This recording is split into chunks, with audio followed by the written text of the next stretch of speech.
Hi guys! So eto nga po pala ay white asparagus. So sa merkado po, eto po ay medyo may kamahalan. So eto po yung cultured na asparagus. Ito yung asparagus guys. Oh, ang mahal, 3 euro. Ayan. So medyo mas matataba lang po kaysa sa nakukuha dun sa forest, sa wild. Ayan po, meron din malalaki. Ayan siya oh. Tingnan mo, 3 euro ilang piraso lang. O, yun, mataba siya oh. Ayan. So yung parang kinuha ko dun sa, ayan siya. So manguha na lang tayo sa forest guys. Tara! Double purpose na nga po yung paglabas namin. Kinuha namin si Sasha at si Bonnie. So habang ako naman ay nasa kalagitnaan ng kagubatan. Ayan. Naghahanap ako ng wild asparagus. So ayan, ang kaibahan nga lang po ng wild asparagus at sa mga cultured, ang wild asparagus po ay mas payat po sila. Pero wala po silang pinagkaiba sa panghinang ihi mga idol dahil pare-pareho lang po ang panghi nila. Maski mahal man yan, mura o free sa gubat.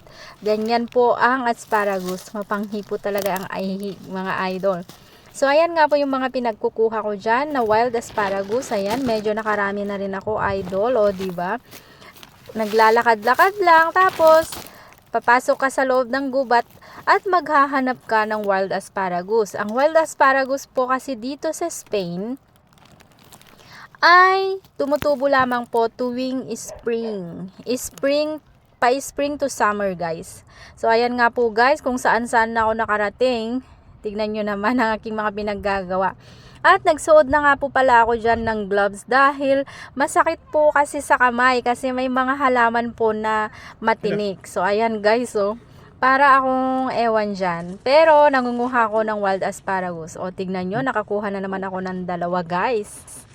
At dahil papadilim na nga po, eto na nga po, umuwi na kami at yan po yung nakuha namin for today. At this is from the other day. So ayun nga po yung nakuha namin guys. Ang dami na naming naipon. Ayan. So nilagyan namin ng tubig yung bote ng tubig. Ayan.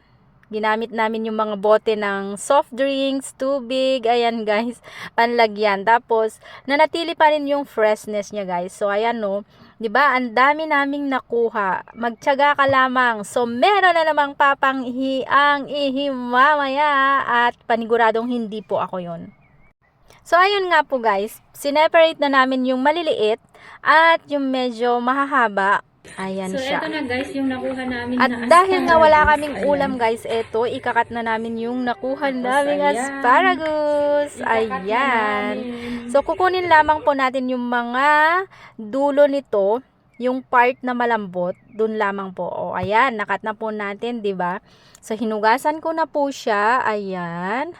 At iluluto na natin ng tortilla de asparagus. So, ayan nga po, nagbatil na po tayo ng itlog. At ang magluluto po ay ang aking father-in-law to be. At pagkatapos mabatil ang itlog, ilagay na po natin yung hinugasan nating wild asparagus. Ayan. Green lamang po yung nakuha naming wild asparagus. Hindi pa po ako nakakita ng white. Ayan siya. Pagkatapos, pag uminit na po yung ating kawali, ayan, ilagay na po natin yung ating mix na asparagus and egg. So, wala po yung onion. So, optional po yung onion. Wow, ano yan? Luto na. Expert talaga ang mga Spanish sa mga omelette. Yan po ang isa sa mga delicacy nila o special recipe tuwing may hapunan handaan or mga birthdays, ganyan. Simple lamang po sila. So, ayan na po. Let's eat asparagus!